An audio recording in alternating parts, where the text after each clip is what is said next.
Hello, everybody. Welcome to another edition of the Southside Beat here on the DK Pittsburgh Sports Steelers YouTube channel and all of our podcasting networks, because like all of the platforms where you could get a podcast, we're there, and we really appreciate you tuning in and listening. For those watching live here on YouTube, thank you so much. Chris Halicke here, Matt Williamson. What's going on, my friend? How are you, dude? I'm doing good, man. Yeah, it's been an interesting week. A busy week. as usual, but not quite as busy as I'd like. It'd be nice to have some more answers, but well, we do have one answer at quarterback. Jay Moose here says Mason Rudolph. He is back. It is now official. He signed with the team. He signed his contract earlier today. We're recording this Friday evening. He is under contract 2 years, $8 million, 4.5 guaranteed. What do you think of the move, Matt? I love it. I mean, I think it's just such a minimal investment. Dale and I were talking on the drive today about how few NFL players sign a contract as a true unrestricted free agent and actually see every dollar and get the maximum out of it. And I think Rudolph will. I think he'll be here for 2 full years in some capacity, probably as a emergency starter here and there, a solid backup, a quality player. I don't think he's the answer. Don't get me wrong. But if by chance this thing really gets off the tracks and there's no veteran out there and you have to go the rookie route and Rudolph, I mean, I can kind of understand it at least. It's just kind of a bird in the hand right now for where the quarterback situation is. And it's fine. I mean, I think it's a quality move. Well, that's because it does at least secure the Steelers one quarterback spot, a guy who has started games, not just started games, but starting meaningful games, started a playoff game. You can live with them. Yeah. And that is because the Steelers are still waiting to hear from Aaron Rodgers. That is apparently something that the team is interested in pursuing. They have talked with Rodgers. They have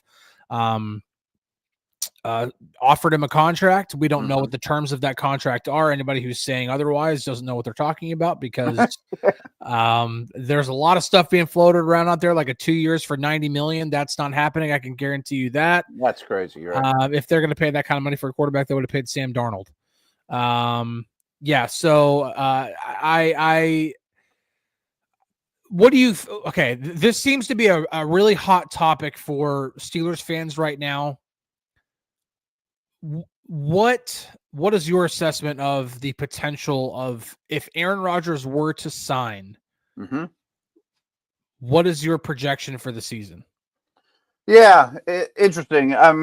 First off, I mean, Stafford aside, which I never think was a thing for the Steelers, that if any quarterback that potentially can be your starter this year is actually going to get you to your peak this season, I think it's Rodgers. Okay. Now, let's just see. His first 10 games with the Jets were really bad. Were really bad.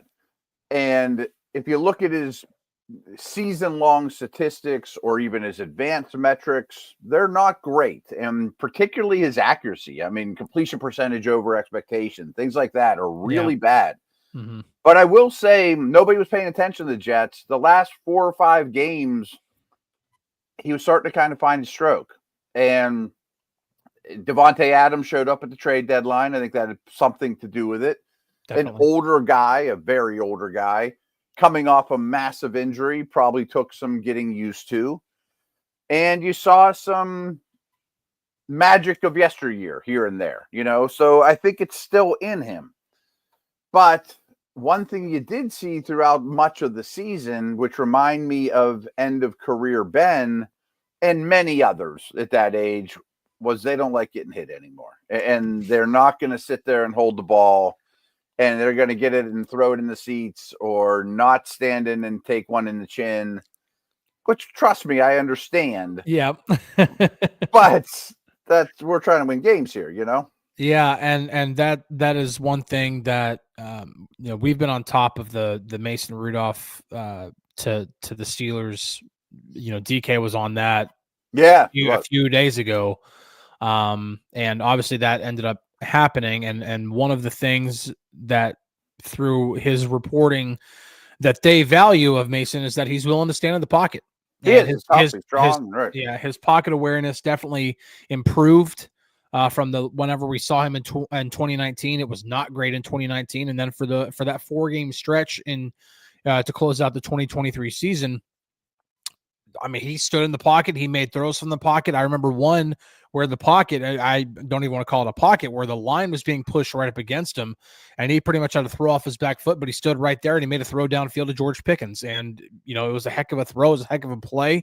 And when you see the weapons that the Steelers have on offense with George Pickens and now DK Metcalf, sometimes it's all you got to do is throw up a prayer. But obviously, you got to be able to do more. Otherwise, you just re-sign Russell Wilson. You got to be able to hit the short throws. You got to be able to work the intermediate portion of the field. Yeah. You got to be able to attack defenses all over. You can't just, as the Ravens coach said last year on Hard Knocks, it can't just all be layups and 3-pointers. It's got to be, you got to be able to attack all over. And that was, I think, the reason why Russell Wilson's not coming back most likely, and why they are entertaining Aaron Rodgers. Yeah. Yeah.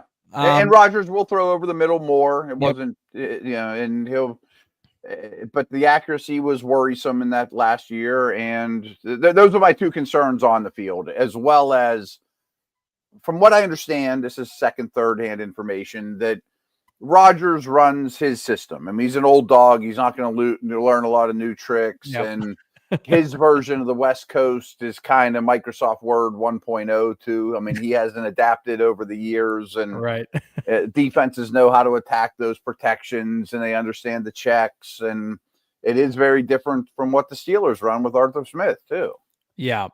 The way I've been kind of viewing things with Aaron Rodgers is it's too volatile to me. Because it could go bad. I could see it being as good as, I'm not going to say Peyton Manning and the Broncos because they won the Super Bowl, and I don't think it makes the Steelers a Super Bowl contender. But maybe Brett Favre with the Vikings. Maybe it's something along those lines. Maybe it's they actually because if Rodgers hits his peak now, which is not his peak what he was 5-6 years ago, but if he hits his peak now, which is probably about 80 to 85% of what he used to be, then this is a team that can absolutely win more than one playoff game. What I've been saying is if he has that FU, I'm going to be my best, I'm going out, then this could be a really fun year and they could be dangerous. If he's like, I'm checked out, I don't want to get hit anymore, it could be a disaster. Yeah, and the thing is that if that happens, along with all of the potential sideshow stuff, drama, right. I mean, you're talking about this season being more catastrophic than the 2018 season, in which Le'Veon Bell didn't even play because of a contract dispute, and Antonio Brown walked out on the team, and Chris Boswell couldn't kick a football, and so on and so forth. That season was just I can't say cuss words on here, but it was a crap show. Snowman here comes in really quick before we take a break with a $5 contribution. Really appreciate that. He says, he asks, how long will the Steelers wait for Aaron Rodgers to make his decision? Thanks for the show. My quick answer to that is I really don't know, because the Steelers aren't done by now. Steelers aren't going to tip their hand, but I think that's the reason why you've already seen them sign Mason Rudolph, is in case that doesn't happen, they have something waiting in the wings, and then they can go and pursue something else. And I think it's telling that Russell Wilson was in Cleveland yesterday, and apparently he's in New York today. Yep. And I took that one of two ways. Either Russ is saying, sign me now because I can't wait. I'm going to put my the push on the Steelers, or the Steelers have already told him, you're not our guy. Go elsewhere. Bye. I'm really believing it's the latter. I'm leaning that way too. Yeah, I really, just from everybody who I've talked to, I believe it's the latter. I think there are too many in the organization that don't want him back. So yeah. I get that feeling too. All right. Well, we're going to take a quick break, and when we come back, we are going to not talk about quarterbacks. We're going to talk about 5 additions that the Steelers have made, including a pretty big one at wide receiver. So don't go anywhere. We'll be right back right after this. At DK Pittsburgh Sports, we take pride in coverage that connects our city's fans to their favorite teams. Now, that connection's stronger than ever. Introducing our all-new state-of-the-art app. Find expert inside reporting and original podcasts.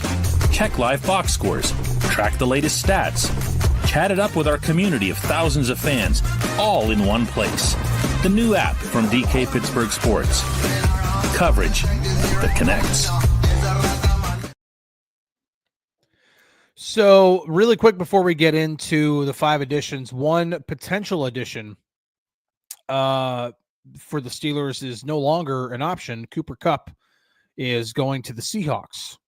That news broke actually just before we went live. So, that is no longer an option. I was really intrigued by the potential of bringing Cooper Kupp in, even after acquiring DK Metcalf, which we'll get into here in a second. But I really thought that would have really put this receiver room over the top. But, I also understand the Steelers still only have so much money to play with too. Yeah, and Seattle really needs him. And I like the Kupp addition. I think he'd be a great influence on the room. Yeah. But he's really just a big slot now. I don't trust him to align outside the numbers and beat press man coverage at this stage. I've done a lot of work on him the last month or so, and he still has something in the tank, but he's not close to the player he was. He's a possession, move the chain slot, and there's some appeal to that, but I'm not brokenhearted that he's not coming here, but I would like to add more, Yeah, for sure. But I think that's also why, people shoot, man. I was even in the room, in the media room yesterday while we're sitting around waiting for all the players to come in. Because news broke that they had signed Ben Skoranek and Scotty Miller. And so I'm like, I'm going through the receiver room, I'm rattling them off, and I forgot about Roman Wilson. And, and like everybody seems to forget about Roman Wilson, including myself, just as recently as yesterday. But it's like, when we're talking about slot options, man, like that's what he was drafted pretty much to be, because that's what he was in Michigan.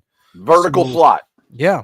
A guy who, you'd like a little bit more like possession type from that spot, but who says he can't do that stuff too? But yeah, him running those crossers at Michigan, man, he was dangerous. Yeah. And that question referenced it too. The Steelers don't play a lot of 11 personnel either. That third receiver, I'm pretty comfortable with it being the combination of Wilson and Austin. Yeah. I hadn't even seen the numbers, but the chat here is helping out. Charles says Kupp got 3 years and $45 million. That might be some funny money at the end, though. Yeah, it definitely could be. Yeah. I wonder what the guaranteed number is on that, because man, that's a lot of money. That's not fully guaranteed, I can tell you that. No, I can't imagine he's going to see year 3 of that.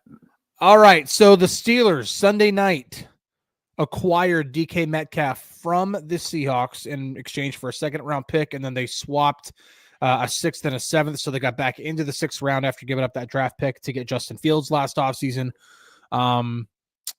I have a hard time finding anybody who really hates the move, even with the contract extension that he got after the trade, which was 5 years, $150 million, which is the biggest in franchise history for somebody who's not a quarterback. What are your feelings on acquiring DK Metcalf? I think it's a lot of ripple effects. I mean, if you're interested in trading Pickens, it's much easier, but of course you now are going to go find another receiver. Okay, I think that goes without saying. But here's a little number I think people will love hearing is Seattle, despite being one of the worst rushing attacks in the league last year, they were like 3rd highest or 4th highest in terms of too high shells they faced. And it's not because of Smith and Jigba, who's a chain mover. It's not because of Lockett. It's because of this guy. He is still very scary. Yep. And it doesn't sound like Wilson's going to be the quarterback, but I'm sure Rodgers could figure this out as well. That you line up Pickens on one side and Metcalf on the other. If you're going to see single high or a safety rolled one way or the other, I'm throwing one-on-one go balls down the sideline to the other guy, And so I think there's a big ripple effect to getting guys out of the box is basically where I'm going with this. He's a freak. He is remarkably fast. He is such a long strider that just eats up grass. It's such a pace. What he isn't, though, is he's not really a ball winner. He's not a contested catch guy. If the ball's in the air, Pickens is coming down with it. Metcalf, his big plays are getting behind people more than mossing them. You know what I mean? But he's really dangerous, on slants. He's getting better with inbreakers. Corners fear him. Yeah, and they should. They should. He's scary. So I looked it up last year. So last year, of his, I think it was 103 targets or 108 targets, something like that. He ran more vertical routes than anything else, which is not surprising. Yeah. It was like 47, but he also ran 40 in breaking routes. Yeah. So it's not that much less that he was running in breakers than he was running vertical routes. So that is interesting to watch, to see what Arthur Smith does with that. Because they need more in breakers in this offense. 100%. You need a quarterback to hit them, and Russell George can be a little lackadaisical with his in breaking routes too, to say the least. I think George tries to avoid contact in the middle of the field, and we've seen that actually happen before. So you need a guy who's, and there might not be a better receiver built to take hits over the middle of the field than DK Metcalf. I think it's an awesome trade for the team. Probably one of the best moves they've made in a long time, because now you don't feel pressured to pay George Pickens. You're paying a guy who has way higher pedigree, a guy who has been productive regardless of who his quarterback's been, regardless of who the coordinator is, regardless of the head coach, regardless of the situation. He has just put up numbers. Now, it's always been over 1,000 yards, but it's always been over 900 yards. And when you talk about availability, when you talk about all the types of situations, we're talking about changing of head coaches, everything that he's been through, staying productive is quite a bit. And so I do think this is a great trade for the Steelers. They only gave up a second-round pick to get him. They could get back into the second round. I don't think that the book is written on the Steelers where they're going to be drafting. They could trade back in the first round and go get back into the second round and still get themselves a running back then, or a receiver, or whatever else that they are eyeing possibly. You start fiddling with mock drafts. You hate not having that too, but you do. I could definitely see a trade down in the first round. Or the other thing I think I just want to make sure we mention it. Yeah. They are killing the comp pick game for next year. Yes, they are. It looks like they're going to have 1,000%. That could be a trade up for your next quarterback. That could mean you trade your third round pick this year to get back in the second or whatever. But please don't discount what's happened in the last week in terms of draft picks for next year, because they're loaded. Yeah, that's the we've been talking about that on the Double Shot show that we do here at 4:00 every day.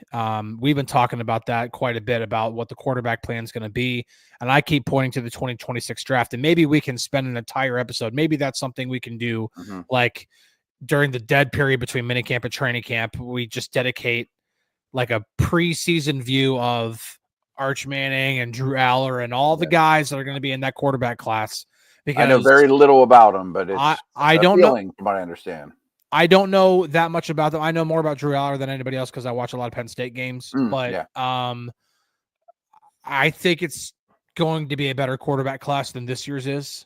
I'm not going to say it's going to be like the 2004 class, but which is going to produce at least 2, if not 3 Hall of Famers. But you got a lot of ammo for next year. Yeah. And that's like, if you end up with, at least a third and a fourth comp pick, like a comp pick in the third and another one in the fourth, and you'll probably get more than that. They'll probably get more.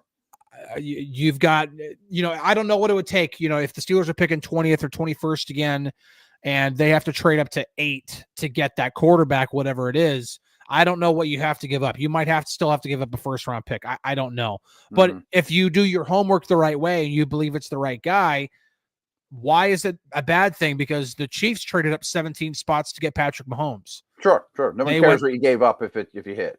Yeah, nobody cares that you gave up an extra first round pick if you get, another Ben Roethlisberger, pretty much. If you get another guy who starts for you for 18 years and wins you a couple Super Bowls, you're not going to complain. And even using the existing fourth or third this year to get it back into this draft more makes sense. If that gets you your starting running back or whatever, Yep. Yeah, absolutely. Because there are, when you look at the second round of the draft, and we'll get into the rest of the additions here soon, but the draft is interesting, especially because, that's losing that second round pick affects what you're going to do. Because as I've been going through mock drafts, and again, we don't go through mock drafts to just be like, oh, I'm going to do another mock draft. It's like, no, we're trying to see how the draft can fall for the Steelers. And right now, whenever you do anything else other than take a defensive lineman in the first round, like there might not be another one there in the second round. You might have to be waiting until the third round to get somebody. And when you're waiting until the third round, now granted, it's a great class. Don't get me wrong, but I don't think you're drafting Cam Hayward's replacement if you're waiting to the third round to pick a defensive lineman. Yeah, you're getting a nose tackle that's functional, and there are guys I like, but it's not going to be the game changer type, you know. Right, and that's the thing is that if you want to, like, if you have a, like, for example, if you trade back in the first round to get back into the second round, and you're picking 26th, and you're deciding between Derek Harmon and Amarian Hampton, like. I might lean Harmon just because, even though Hampton really intrigues me, I might lean Harmon because they're in the second round. There could still be Quinshon Judkins, or there could be Caleb Johnson, or there could be Dylan Sampson. And there's, probably some, at least one of those running backs will probably be available if you can trade back and to get back into the second round. So it's interesting to see how the Steelers are going to attack that and try to see if they try to get back in there, because if you're waiting until the third round, you can get a guy like maybe DJ Giddens out of Kansas State. Maybe it's Devin Neal out of Kansas. I don't know, but it sounds like Tootin is coming in. It looks Tootin's like interesting. Samson was in today. Yeah, I mean, I wonder if they're changing the style of back they're looking for. These are more explosive guys, not hammers. Yeah, well, and that's why I'm interested in guys like Caleb Johnson, who's built like a hammer but runs like a slasher. And that's why he's not lasting until the third round. So that's why I'm like, if you're gonna get a guy like that, you have to get back into the second round. All right, so the Steelers also signed Darius Slay to a 1-year, $10 million contract. Darius Slay will be 34 this season. That's old for a cornerback, but I got to tell you, and I'm going to be doing a chalk talk for DKPittsburghSports.com early next week. I've already started doing my film study on it. I have a hard time finding a lot of bad in his game last year. Yeah, he was really good in the playoffs. He didn't hit a wall for his age. He could play man. He's followed number one receivers throughout his career. Now, and people, I've gotten a lot of, is this the same thing as Patrick Peterson? I don't think. I mean, I think his tape the year before he became a Steeler is a lot better than Peterson's was. But you'd be crazy not to recognize that corners of his age rarely hang on and excel. I mean, but try to get 1 year out of him, And that's all you need. And what that tells me, because they had the money to go get a Charvarius Ward or any of these other top, DJ Reed, any of these other top cornerbacks, but they went with a 1-year, $10 million contract for Darius Slay. And I know Mike Tomlin loves Slay, but I also know Mike Tomlin doesn't want to keep having 1-year cornerbacks either. Right. They seem to like Eagles. Right. But what that tells me, no, that's true. What that tells me, though, is that they might have a lot of faith in Corey Trice. I was thinking the same thing. And they might also, and I know this for a fact because I talked with multiple people in the organization, I know that they really, really like this cornerback class. And I don't think you're done with it necessarily. Now, if you had a second-round pick, it'd be easier to dip your toe in that water. But absolutely. You mentioned it earlier, though, and I wanted to kind of keep spinning on that, too, is Omar's pretty good at moving around the draft. And it seems like such a tiny thing, and it is a tiny thing, but I love, he did the same thing in the Pickett trade, did the same thing in the Deontay Johnson trade. You turn a 7th into a 6th, I'm sure they would have done Metcalf straight up for a 2, but just give me a little something else. Yeah. And, he does that a lot, and he ends up just moving up a little, and no one pays attention. And before you're not paying attention, he doesn't have 2, 3, 4, 7ths. He's got 6 and 5ths, and okay, then you take a upside corner or whoever, because I've done I think about 5 or 6 mock drafts today, and in each one of them I made sure to trade back to get into the second round. Every single time I got into the second round, Darian Porter from Iowa State was still there, and I love him. He wouldn't have to play right away this year, or he is, man, he's a freak when it comes to athleticism. Yeah. So I if you could get him in the second round and then he could learn a year behind Darius Slay, Oh my gosh. You could be and then that position. And you protect yourself a little bit more in case Corey Trice just can't, avoid the injury bug, Yeah. And so, I think it's noteworthy that Eccles can also play outside and in. Yep. Like, I mean, he's not Mel Blount. I'm not saying he is, but he's better than Beanie, and he can do a lot of things for you, and he's an athlete, Yeah. 3 of the other additions really quick before, because we're about 5 minutes to go. They signed Malik Harrison from the Ravens, do-it-all linebacker, can play inside, can play outside. Also a big-time contributor on special teams, was second on the Ravens last year in special teams tackles. They signed, like you said, Brandon Eccles, the cornerback out of from the Jets, who can play both outside and inside, and also can be a gunner on special teams. So yeah, that's stuff's important, right? Yep. And then the third guy that I'm thinking of was Kenneth Gainwell. I didn't see that coming. Yeah, I did. So I saw them possibly dipping their toes into the free agency waters and getting an RB3. And with the money that they gave Gainwell, which is 1 year, $1.79 million, that's not a lot of money. To me, that's RB3 money. Yeah, yeah. So he's probably your kickoff returner, Right. And so knowing that they're going to draft a running back, I think Cordarrelle Patterson's days are numbered. I'm shocked he's still here, to be honest, but not that they needed the money, but yeah, maybe they're waiting a little bit longer just to make, not tip their hand too much and being like, we're going to take a running back. But right now that's the only worst kept secret than them taking a running back right now is them taking a defensive lineman in a draft. That's 2 things I will put in stone. Yeah. Yeah. That's like, they will be, and they're 2 positions that are absolutely worth taking. There was a bit of, I don't want to say vitriol might be a bit of a strong word, but there was a lot of pushback on the Malik Harrison signing. And I get it because it means Landon Roberts wasn't coming back. But I looked at it as them replacing 2 roster spots with 1 guy. Because I did a podcast like 2 days ago that kind of laid it out. Because originally I was like, oh man, I'd much rather have Roberts. But when you think through it, it makes some sense. Well, and actually it could be more like 2.5 roster spots with 1 guy, because he can also play on the edge if needed. And he plays special teams and is a good contributor in special teams. He's a legit core special teamer, yeah. Which means you don't have to re-sign Tyler Matakevich or replace him, because Harrison Roberts didn't do that either. So he does both jobs. Yep. And plus you want Wilson to play more. I don't want him rotating. I want him out there all the time. And I think Holcomb's good. Yep. No, I agree. I mean, when you're talking about LB4 on the depth chart, I think, 2 years, $10 million sounds a little rich. I get it. But if you were to spend, enough money to re-sign Landon Roberts and to re-sign Tyler Matakevich, I'm not saying you'd spend that amount of money still, but it's going to cost. I mean, again, you're essentially paying for 2 roster spots for, paying one guy for 2 roster spots, because of the versatility that he brings. And I think that's important. And Mark Robinson's still floating around. Who knows what happens, but he's in the mix at least, Yeah. I think that's one thing, is that they are set at linebacker. I don't think they're set at corner, but they are a lot better at corner than they were before free agency started. If they don't take one, I can live with it. If they do take one, they could be kind of loaded. You know what I mean? Yeah, I think they need to take one for sure. If they could get back into the second round, I think they need to take one. I think one of their first 5 picks. They can create another pick.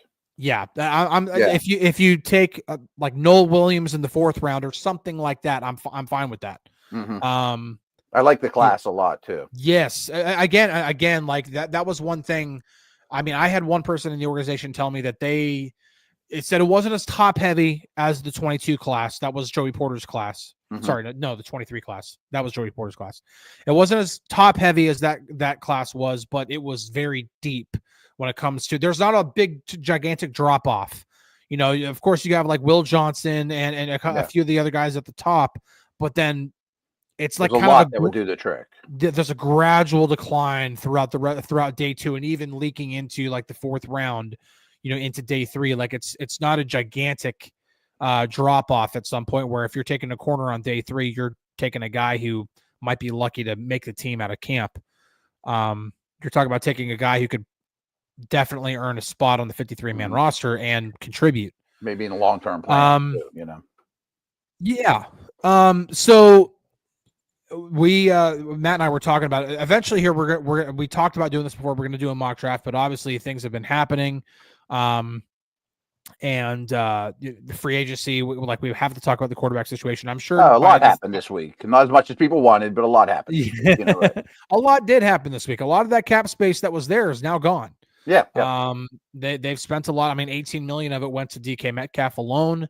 And then when you go through the rest of the guys, I mean, and then the fact that, by the way, they still might be trying to get Aaron Rodgers at quarterback. So, I would hope by the time we get together next week, there's some sort of veteran quarterback answer at least. Just about to say that, because if it's not Aaron Rodgers, maybe they call the Falcons and say, hey, is Kirk Cousins available? Mm-hmm. And honestly, okay, really quick, that'll be my last question for you.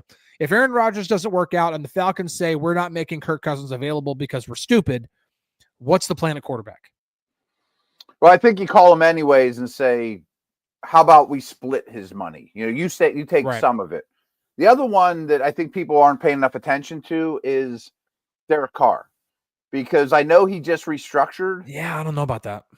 Because now that just got them cap compliant. Right. He would have to be a post-June 1st move, but he would cost you like nothing this year because his contract is all signing bonus. Okay. Just so they could get under the cap because they're the worst cap team you've ever seen.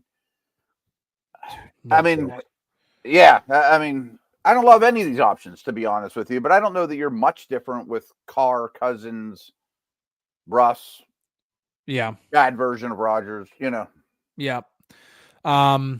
If Mason Rudolph is the quarterback on week 1, how do you feel? A lot better if they have Shuck or Dart.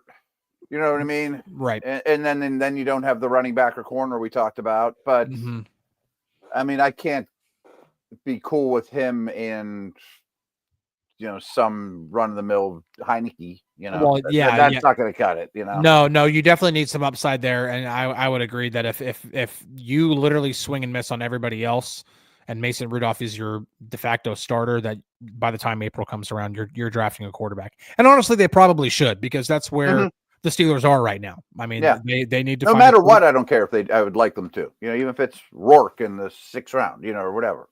Yeah, because you're talking about now looking for a quarterback. You've got to throw as many darts. I mean, you're in a very dark room right now, and you're throwing darts at the dartboard, and until you hit the bullseye, you got to keep throwing darts. Yeah, I mean, even just hitting the board is good for now. Exactly. Rudolph, at least you hit the board. Right, exactly. Yeah. All right. Well, thank you everybody for watching today. Really appreciate it.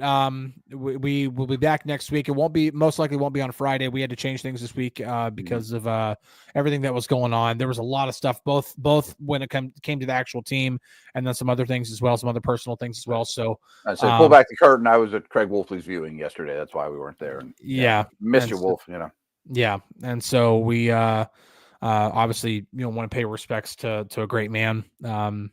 And that's so next week we'll be back. It'll either be Wednesday or Thursday. I don't know what day. We'll make sure to post in the YouTube channel.